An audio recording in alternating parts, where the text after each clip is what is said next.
Hello and welcome. I am Ashwini Karandikar, EVP of Media, Technology and Data at the 4As. I'm so glad to see so many people joining for what promises to be an excellent discussion. Before we get started, we just have a few housekeeping items to take care of, just so that all the participants are aware. This webinar is being recorded and will be available on our site at the4as.org/webinar series business as unusual. We'll also be taking questions during the webinar, and I'm sure a lot of you have plenty to ask Daniela and Karen. So please use the Q&A feature on the Zoom screen toolbar as the webinar is in progress, and then Carl can pick it up as we get to the Q&A section. I am absolutely thrilled to be welcoming Carl Seleni, Director of Business Development for the Trade Desk, Karen Johnson, Chief Investment Officer, Samsung Publicis Media, and Daniela Mercado, Senior Director, Head of Mobile Marketing at Samsung Electronics America. I, along with everyone at the 4As, are eagerly looking forward to learn more about how Samsung and Publicis are capturing the CTV opportunity in partnership with Trade Desk. And so without further ado, Carl, I will hand over to you now to get us started with the discussion. Awesome. Thanks, Ashwini. Hello and welcome everyone to our 4As webinar session. As Ashwini mentioned, my name is Carl Seleni, and I will be serving as your trusted moderator. I'm really humbled and excited to be joined today by Daniela and Karen for this discussion centered around the ever-growing CTV landscape and how a powerhouse brand like Samsung is maximizing opportunities in this channel. I'd like to start today's session with a quick overview on the state of CTV, and then we'll transition to a conversation with Daniela and Karen about how Samsung's navigating the CTV space with its forward-leading approach. As Ashwini mentioned, we'll make sure to leave time for our audience Q&A in the last 10 minutes or so of our time today. So please do go ahead and submit your questions in the webinar platform. So let's jump in. It's undeniable that the TV landscape is vastly different than what it once was. TV is a bigger channel and has more reach than at any point in history. But how people are consuming it has changed. For the first time in US history, marketers can now reach more CTV households than cable subscribers, and this number is projected to grow exponentially throughout 2021. Cord cutting is at an all-time high, and that trend continues to accelerate. In fact, a recent study showed that 27% of current cable subscribers plan to ditch cable in 2021, compared to 15% of cable TV subscribers who reported they cut the cord in 2020. This consumer shift towards CTV also might explain why 1 in 2 linear TV and CTV buyers plan to shift to an audience-first strategy instead of a content-first strategy this year. This acceleration in streaming TV consumption opens up a whole new marketing environment of opportunity for advertisers, and thus the way brands buy and transact their TV inventory continues to dramatically change. Consolidated CTV buying allows advertisers to easily pivot spend based on performance and shifts in priorities, while offering flexibility and agility in that process. Advertisers can also benefit from comprehensive management, measurement, and optimization tools to manage their reach and frequency across their investments. Now, all great opportunity does come with some level of complexity, and that's just the natural way in which the world works. The truth about CTV is that it continues to be a complex, fragmented environment with new ad funding streaming players entering the market at a rapid clip. Marketers are being challenged on how to best maximize audience targeting capabilities while ensuring consumers are not being oversaturated with messaging as they move from each of these disparate streaming apps. Now, the Trade Desk has been full steam ahead with making sure we are arming our partners with all the necessary tools to manage these complexities. For example, taking a consolidated CTV approach on our platform enables our partners to control frequency holistically across vast CTV inventory partners, whether they be AVOD, vMVPDs, or traditional linear networks. And this all ultimately helps maximize reach and cut down on wasted impressions. Most importantly, managing frequency in a centralized platform helps brand marketers feel reassured that consumers are continuing to have a positive experience with the brand on the biggest screen in the household. Now, I've been fortunate to ride shotgun as Samsung has really looked to maximize TTD's offerings and capabilities to continue increasing its presence in CTV. Samsung also brings a pretty unique perspective as they are leading the way on CTV through both product with Samsung Ads and through their own marketing efforts. I might be a bit biased since I work closely on our partnership, but Samsung and the Constellation team, in my experience, is one of our most forward-leaning partners who is always challenging us and asking what's next when it comes to CTV. I recall we had a pretty massive rollout for a new incremental reach planning tool we integrated into our platform over a year ago. And Samsung and Constellation started utilizing it. And then shortly after, maybe like a month after, the team said, wow, this is really great, exactly what we wanted to see. Now show us how you're gonna drive more total reach for us in this channel. But really, this was a great challenge that we happily looked to take on, and it's really helped us evolve our approach to CTV together. So if I think back even further at how our partnership within CTV began to where it is now, the constant has really just been Samsung being a rock star partner who really leaned in with us. So Daniela, let me start by asking you, what about the CTV first made it enticing to test? And what's been the biggest surprise or sort of preconceived notion that turned out to be false about CTV as Samsung continued to increase its activity in this channel? Well, Carl, thanks for the question. The biggest thing for us was obviously the viewership is changing, the landscape is changing, as you mentioned. And how are we going to drive that reach? And how are we going to capture consumers that no longer are really interested in watching TV? So we wanted to find a way to complement our TV schedules and continue to drive those efficiencies as well as that reach. When we first started out using CTV, we actually used it as a way of reaching the lower funnel as part of our audience mix. However, what we found out was that really the performance was not there as we expected. So although this is a channel that gives us the reach, we are able to obviously plug into audiences, right, which is amazing. However, what we've seen is that the performance has actually been better upper funnel, so more from an awareness and from a warm perspective versus that hot audience that's already willing to convert. So in terms of when you talk about, where we started and where we are today, when we did start out with CTV in our test, we were at approximately, I would say, 5% of an overall mix. Where we are today and heading into the rest of our year, it's looking more like 20 to 25%. And that's really a testament of the performance that we've seen within the channel. And then again, being able to increase our reach so substantially with this area. Lastly, what I would like to say is we're one of the largest countries amongst the subsidiaries for Samsung. And so we really often get looked at from an innovation perspective, and we drive that a lot. And so we're happy to say that because of the good work that we've been doing and the performance, that our global team is actually looking at rolling out our strategic thinking at scale across all of our other markets and countries around the world. Wow, so much to unpack there. Well, first of all, congratulations on helping Samsung lead the way globally on your approach.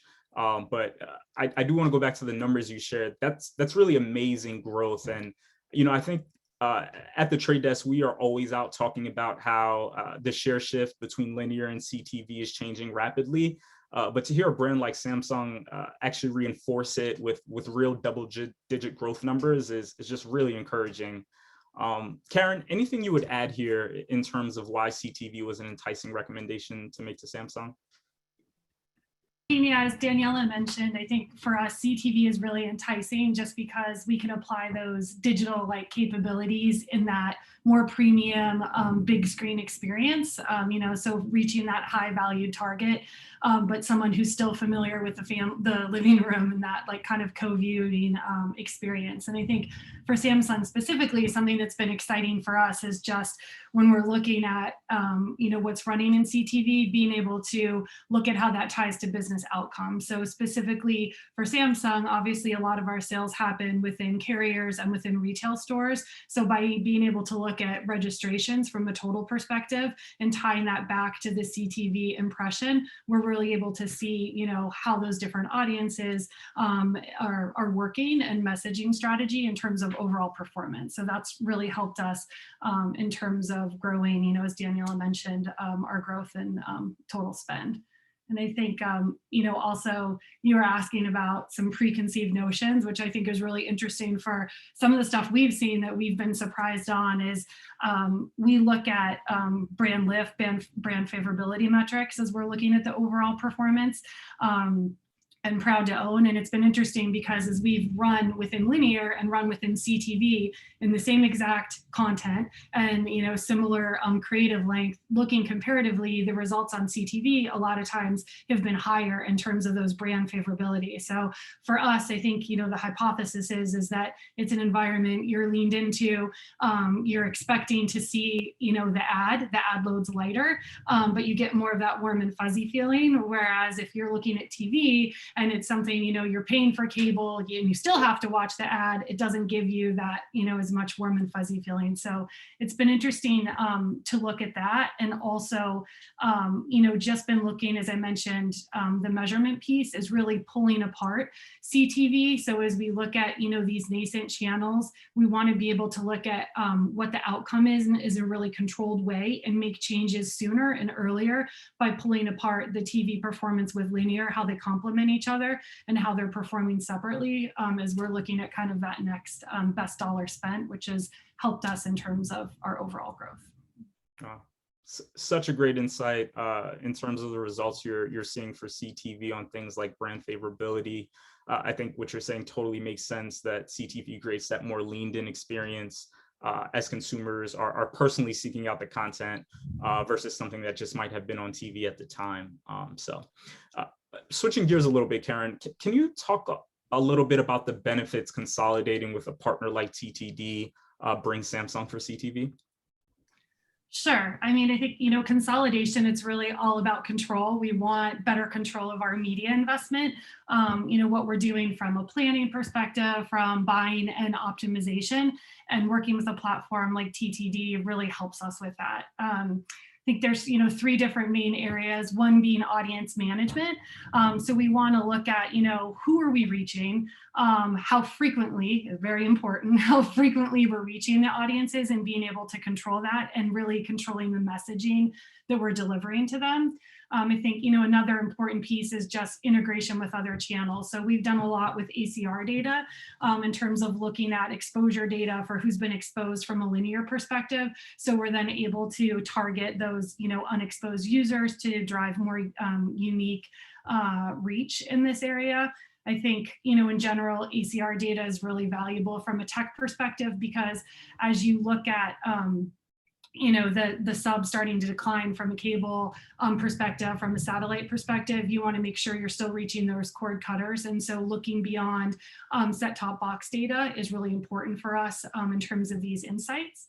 And then I think kind of the last thing with Trade Desk is just cross-channel measurement. So as we think through, Samsung in terms of our holistic, unique reach and incremental reach, we want to be able to look at that for linear and for CTV to differentiate and really help inform what is CTV doing for us, and it helps inform our overall investment strategy, with our publishers.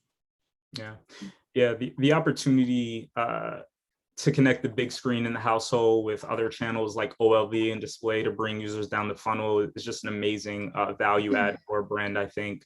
Also being able to tap into Trade Desk reporting to understand that consumer journey across different channels is really impactful for brand marketers who are interested in narrowing down on, what ideal frequency might look like, or channel sequence, which works best. So Daniela, how does Samsung plan to leverage their own data to make TV and video more targeted and efficient? So this is obviously key to what we're doing within CTV. Within awareness specifically, we utilize our first-party Samsung data to suppress consumers who are already considered warm and hot to the brand.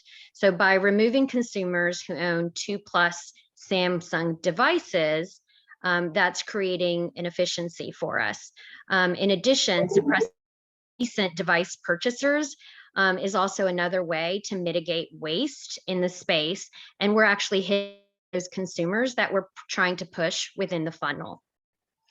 So the TTD household extension capabilities, that's crucial for us. What that allows us to do as an advertiser is to really reach consumers past that CTV environment and reach consumers within that online video space, right, in that environment. By using our own first-party data, we are able to reach households that own our Samsung devices and potentially prioritize the level of exposure based on the needs of the campaign and that consumer. For instance, as an example, during our holiday season, we may target, households of consumers that already own our mobile product and one of our devices, and we would go after the warm audiences and serve them up other areas as in terms of like buds or watches or tablets that may want to be purchased as a wearable as a gift. So we know that they're already open to Samsung. So let's serve them up other opportunities and other products that they may want to add into the mix. Yeah, essentially. Wow, I love the fact that you mentioned that household extension capability. It really helps create additional buy-in where required with other stakeholders in your family by being able to extend that messaging on other devices within the household and other users in the household as well. So household extension is great. Let's jump into measurement. Are there any new measurement opportunities Samsung will be looking at as the brand continues to invest further in CTV? I can take this one.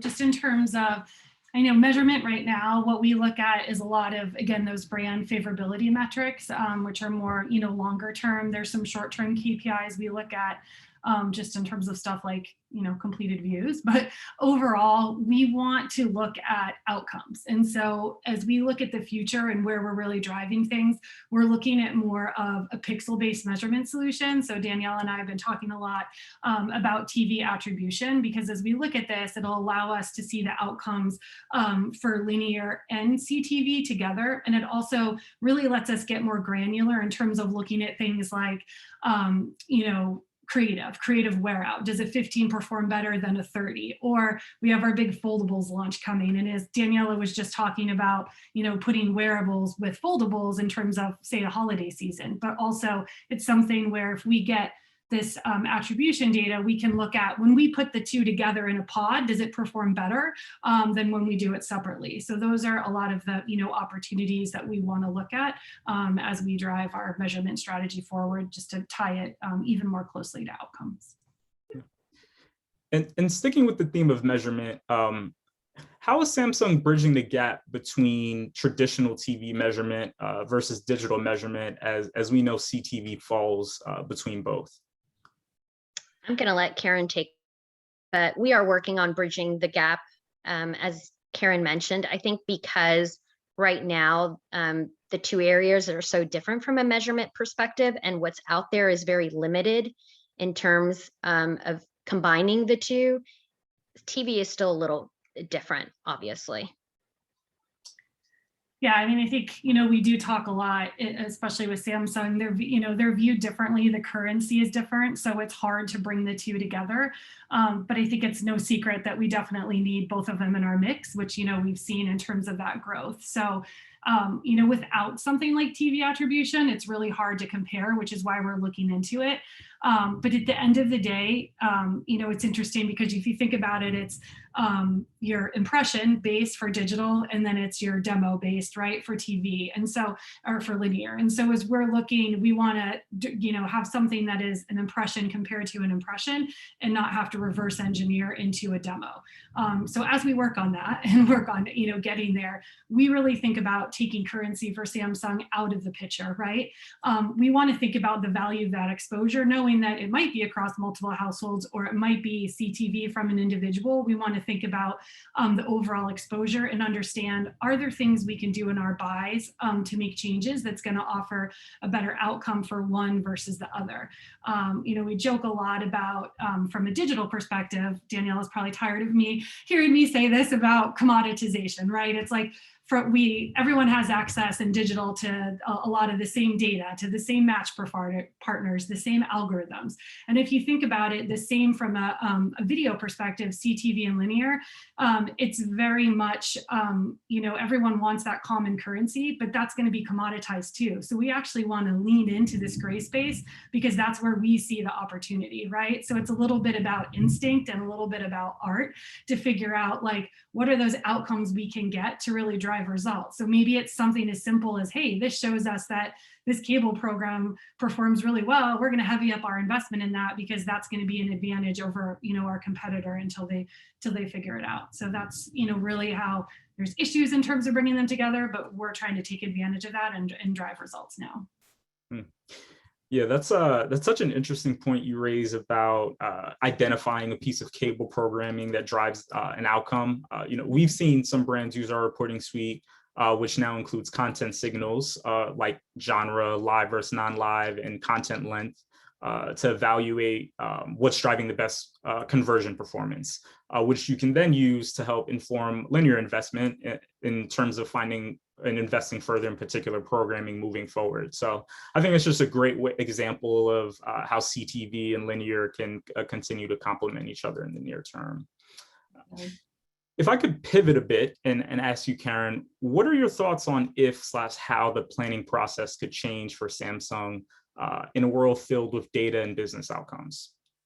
Good question. I mean, I think, I was just talking a lot in terms of connecting exposure to outcomes. So I think if we can do that in a way that drives volume and is effective, then we can back into how we plan it. So it's about getting our hands on this data to see what's more cost effective, what's going to drive more scale, and how can we do this in the fastest way possible. So once we have those outputs, we're able to weight them to be able to see, okay, what's most important based off of that, and how do I, work that into my planning. So, I think if I think of Samsung and our flagship launches, and then we have other quarters that are sustained, we can think about, okay, we're going to look at these outcomes and how we plan to think of, this quarter, it's all about queuing reach as fast as possible.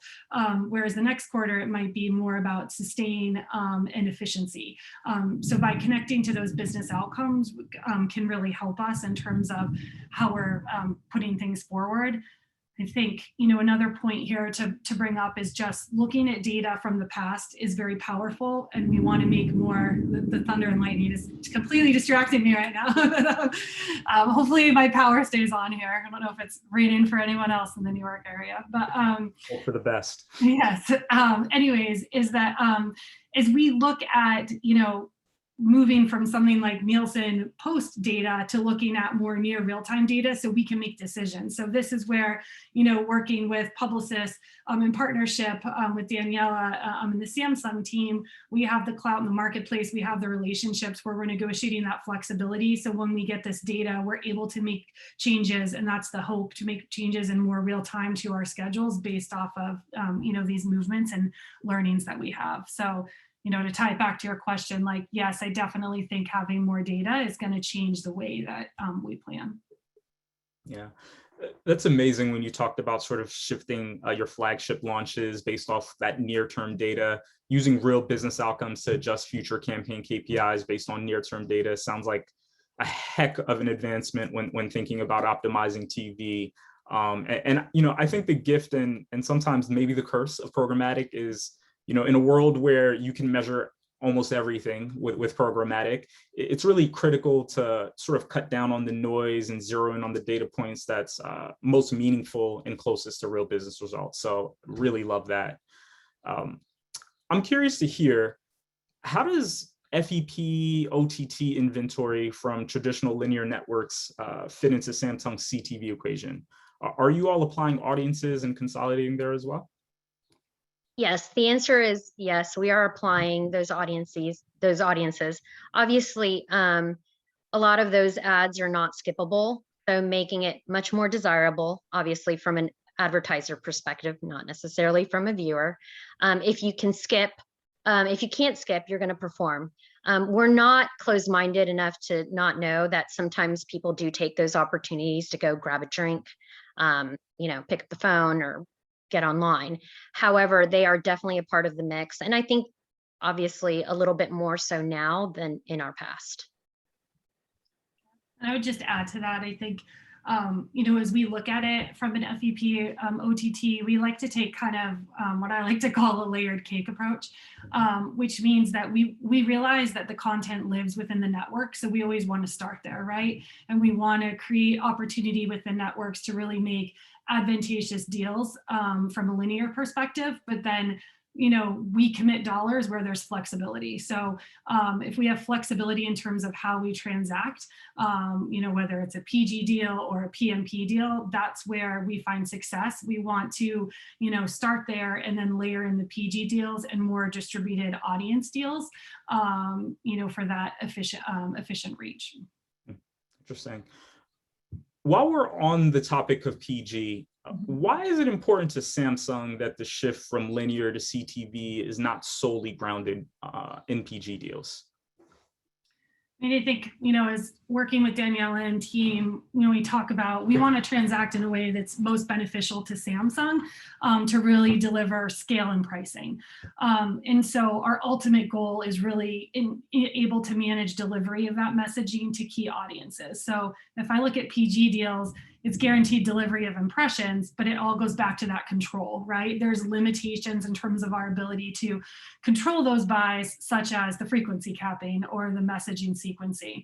So when you look at other deal types like PMPs, this is where leveraging DSP tools like the Trade Desk has, for that decisioning in campaign management. So it's not just, for controls with our CTV buys, but also how we optimize and deliver our holistic TV and digital buys.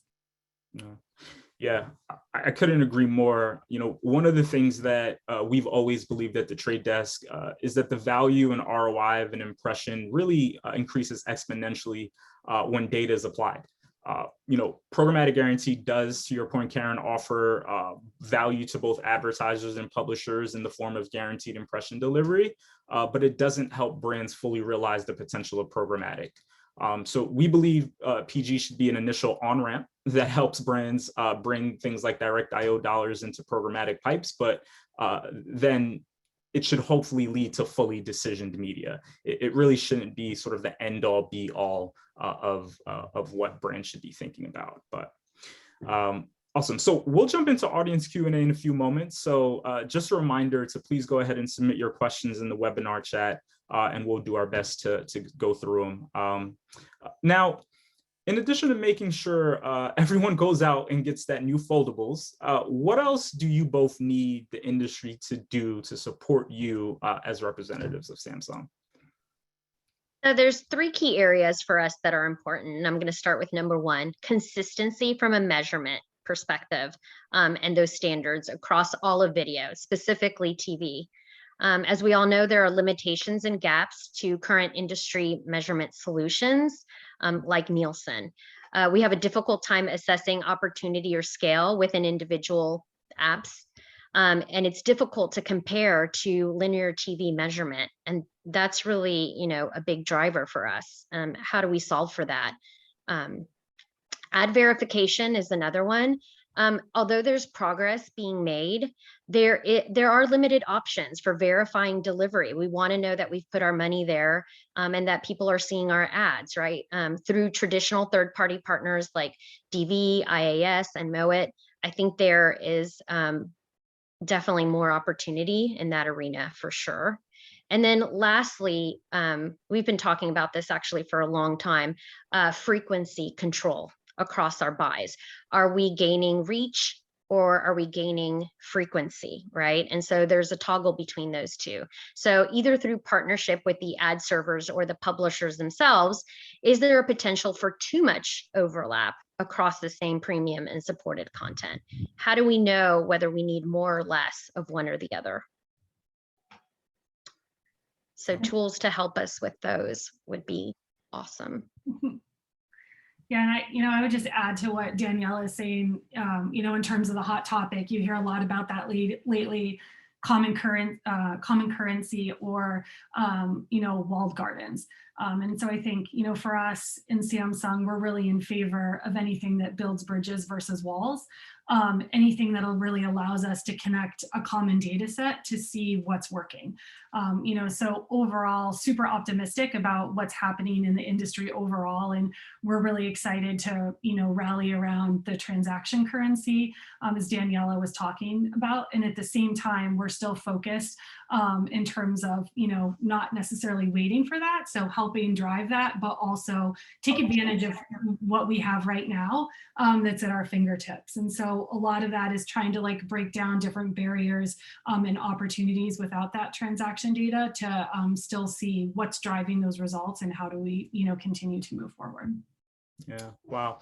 Well, I know, at least from a Trade Desk perspective, we are certainly aligned with your idea, Karen, about building more bridges versus walls. When I think about something like UID2, which we're helping to drive for the entire open internet, I think it's a really great example of industry collaboration and serves as a way that, for example, a cookie going away and then replacing it with UID2 it opens up a new form of common ID, even in the CTV space, which obviously a cookie never had the ability of doing.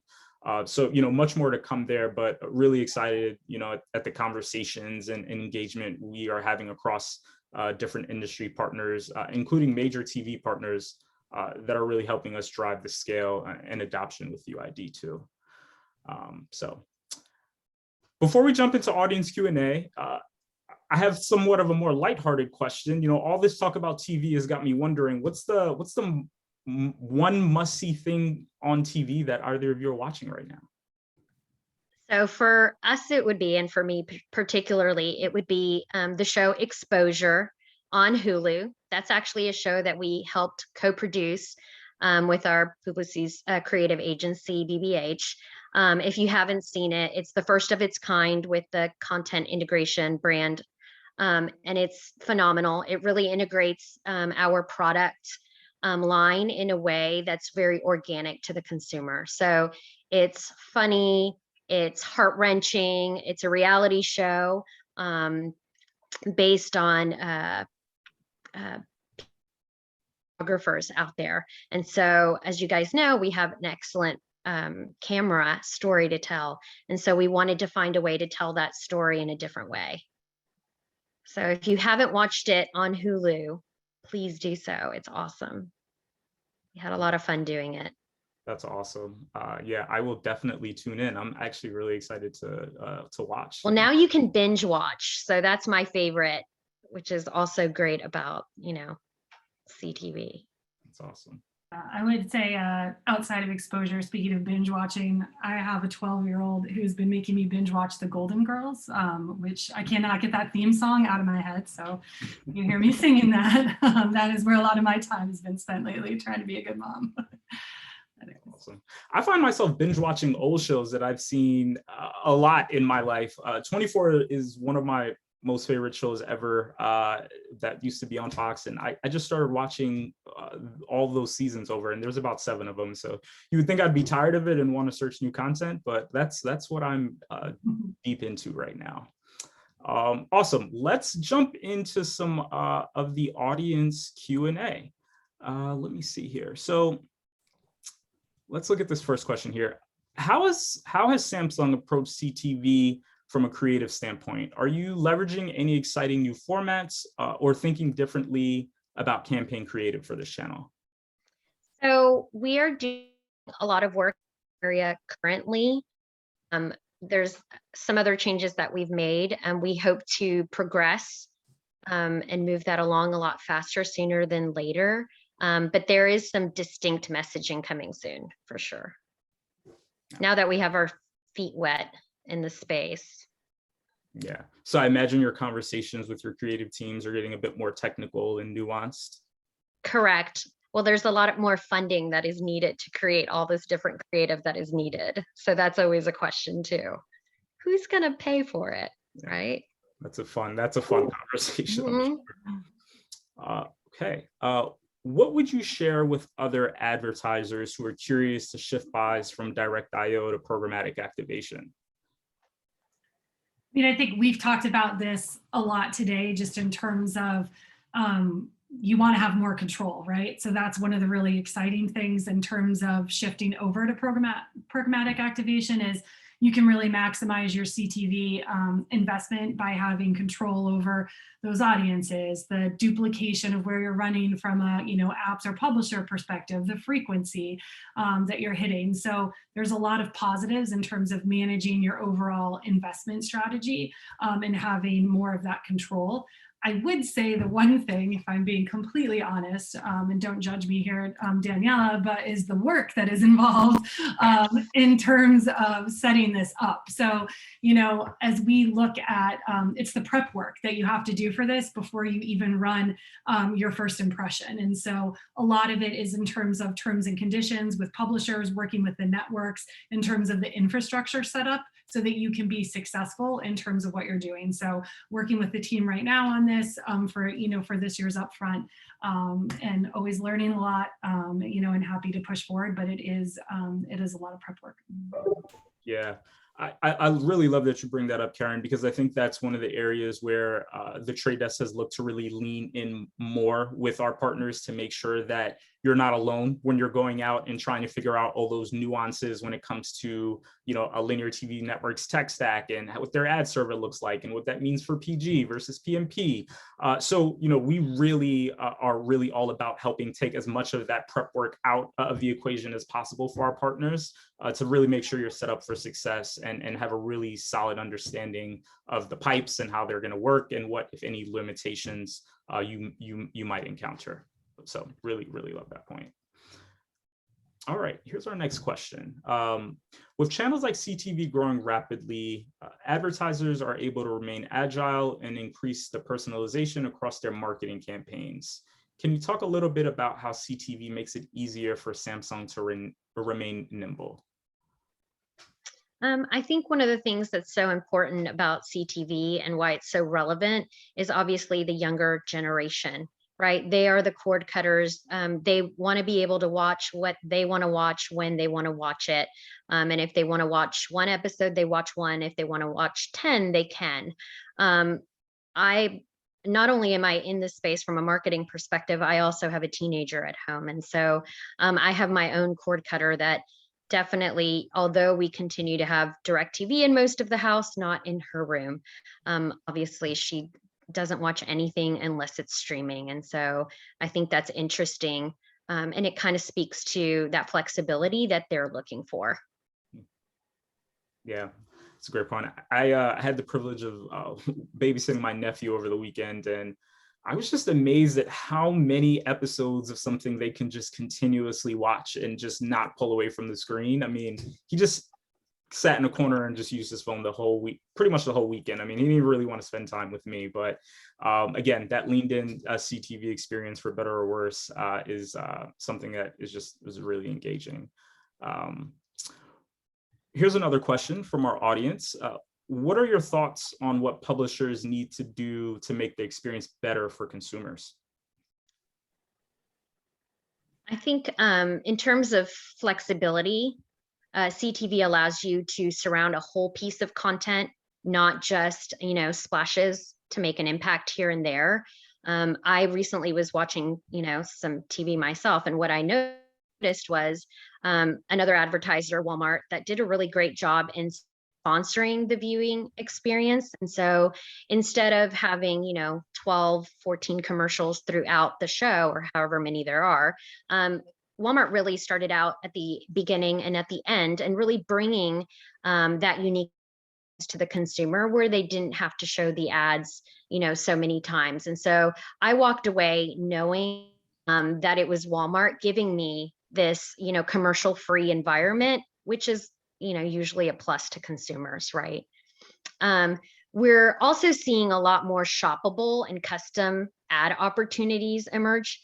If some of you watch, the early morning, the Today Show, for example, publishers are getting really creative, and they're starting to integrate advertisers into their programming, and they're working with, QR codes, creating a more engaging experience with the audience within their content. So I think that's pretty cool, and it's new, and I think that's where we're headed. You're able to purchase immediately the product, as opposed to just watching the ad and then moving on to the purchasing experience. Yeah, Karen, anything to add there? Yeah, for me, this kind of all goes back to the consumer experience and frequency. Really, I know I've talked about that a lot today, but I really think publishers need to think about the consumer experience and what they see. Frequency can be an irritant, and it's really kind of turning some people off as, their the way they view OTT experiences.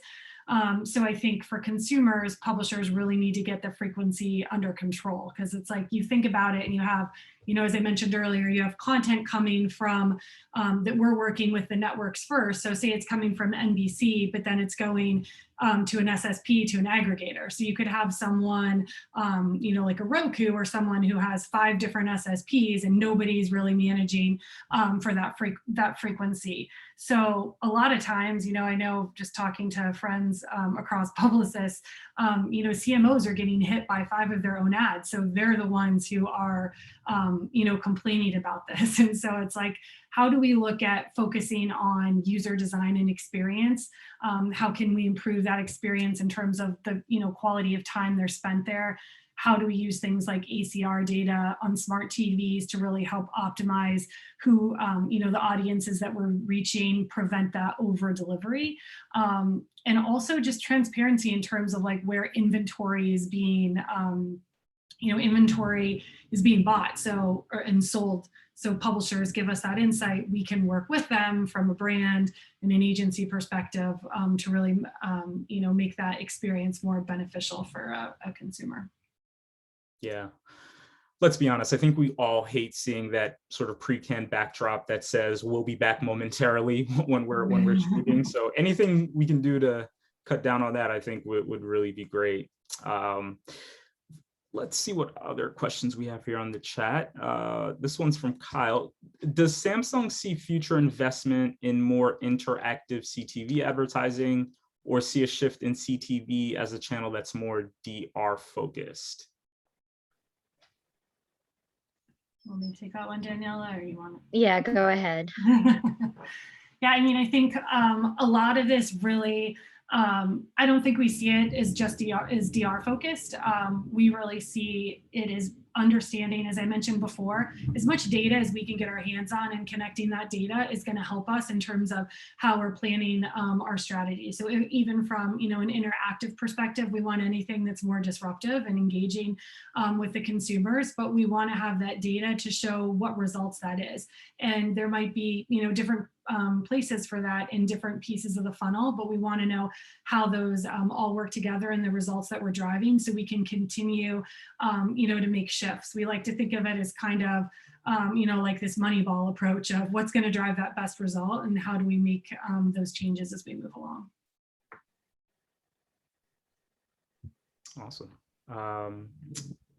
I think we have time for one more question, if that's okay with you both. What omni-channel combinations with CTV are seeing the greatest results? And thoughts on programmatic digital out of home.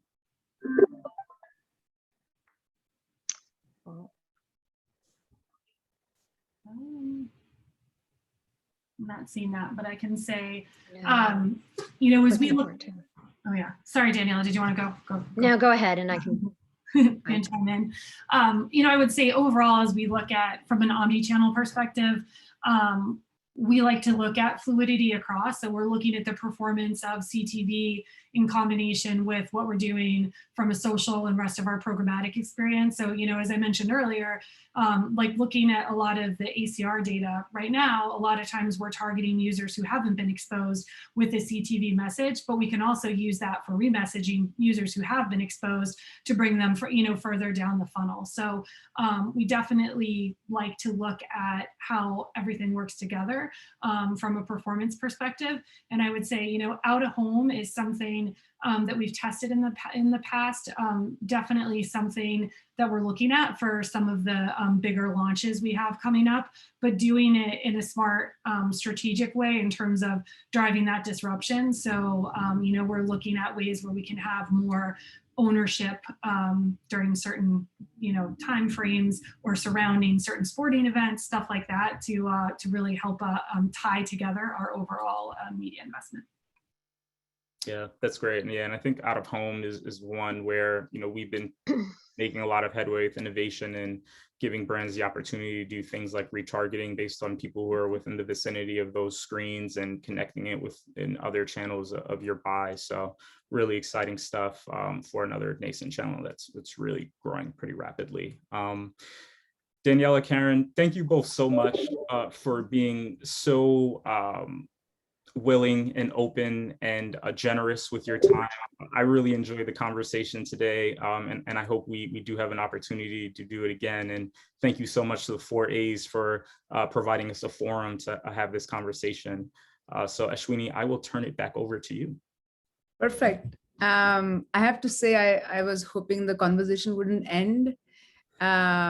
Such a fantastic, real application-based conversation. It was fantastic to hear Daniela and Karen share real life, not only advice, but also applications of how they have been using TV, CTV, the whole evolution of television as it happens. And honestly, I think Samsung to some extent is sort of the creating a path for all of us to follow to some. So watching the space very carefully and excitedly. I know there was one question around supply path optimization, but I'm not sure if we have time for it. Maybe we can get back to it later on. But I think the ability to curate supply sources, especially within the CTV landscape, will be a key aspect in the future. So probably during our next conversation.